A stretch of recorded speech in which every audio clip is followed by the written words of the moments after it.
Assalamualaikum warahmatullahi wabarakatuh. Izin memperkenalkan diri, nama saya Tantri Lestari dengan NIM 2008-916 dari kelas 2B PG PAUD.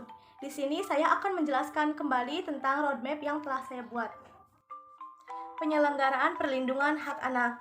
Kekerasan terhadap anak adalah segala perbuatan terhadap anak yang berakibat timbulnya kesengsaraan atau penderitaan secara fisik, psikis, seksual, dan atau penelantaran, termasuk ancaman untuk melakukan perbuatan, pemaksaan termasuk eksploitasi ekonomi, atau perampasan kemerdekaan secara melawan hukum.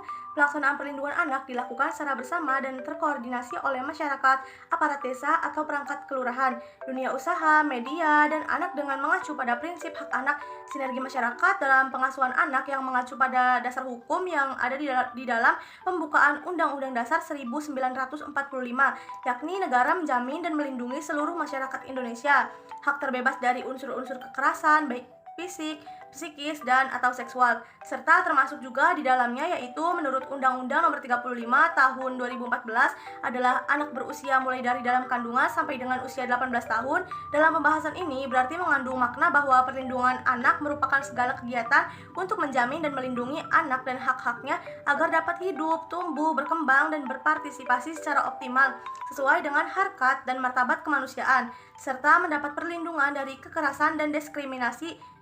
Dan penjelasan tersebut ada dalam Undang-Undang Nomor 23 Tahun 2002, Pasal 1 Ayat 2 tentang hak perlindungan anak. Dengan adanya sistem pendidikan yang tepat, akan mendukung pengembangan karakter pada anak, seperti karakter anak yang sopan, tidak mudah putus asa, rendah hati, kreatif, dan disiplin.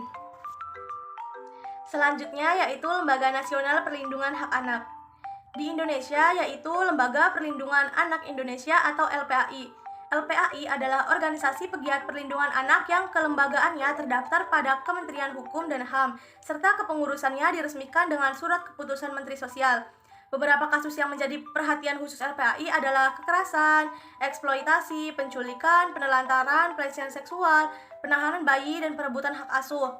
Anak berhadapan dengan hukum, hak atas kesehatan, hak atas pendidikan, anak-anak pinggiran, anak-anak korban bencana, dan anak yang membutuhkan perlindungan khusus lainnya. Adapun peran dan fungsi LPAI yaitu yang pertama lembaga pengamat dan tempat pengaduan keluhan masyarakat, yang kedua yaitu pelayanan bantuan hukum untuk beracara di pengadilan mewakili kepentingan anak, yang ketiga yaitu kajian kebijakan dan perundang-undangan tentang anak, yang keempat yaitu pendidikan, pengenalan, dan penyebarluasan informasi tentang hak anak.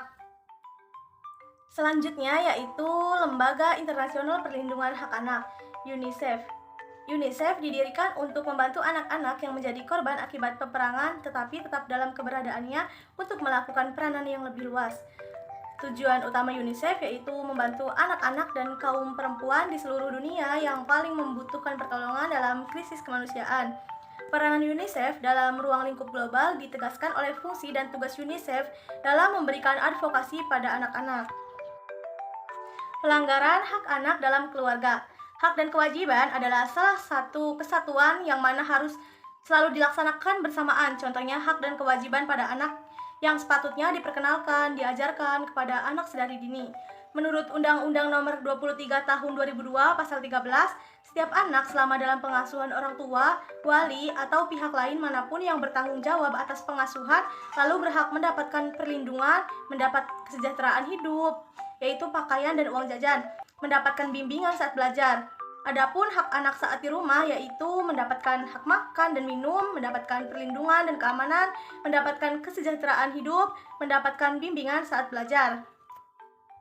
Selanjutnya yaitu pelanggaran hak anak dalam masyarakat dan negara. Pada Undang-Undang Nomor 35 Tahun 2002 tentang Perlindungan Anak Pasal 22, yaitu setiap negara, pemerintah dan pemerintah daerah berkewajiban dan bertanggung jawab memberikan dukungan, sarana prasarana dan ketersediaan sumber daya manusia dalam penyelenggaraan perlindungan anak. Berdasarkan pertimbangan Undang-Undang 35 Tahun 2014 tentang perubahan atas Undang-Undang 23 Tahun 2002 tentang perlindungan anak adalah bahwa Negara Kesatuan Republik Indonesia menjamin kesejahteraan tiap warga negaranya, termasuk perlindungan terhadap hak anak yang merupakan hak asasi manusia. Yang kedua yaitu bahwa setiap anak berhak atas kelangsungan hidup, tumbuh serta berkembang, serta berhak atas perlindungan dari kekerasan dan diskriminasi. Seperti yang kita ketahui, maraknya kekerasan terhadap anak di setiap daerah seharusnya cepat mengambil keputusan untuk mencegah atau melindungi anak dalam kasus kekerasan.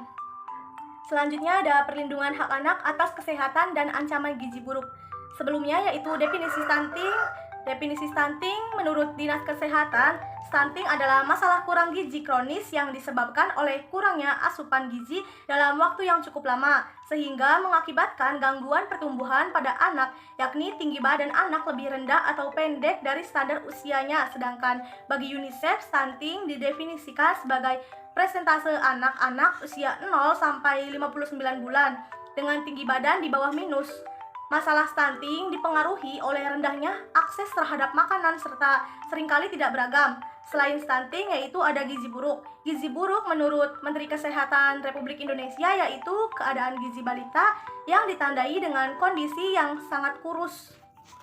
Mungkin cukup sekian yang dapat saya sampaikan, kurang lebihnya mohon maaf. Terima kasih. Wassalamualaikum warahmatullahi wabarakatuh.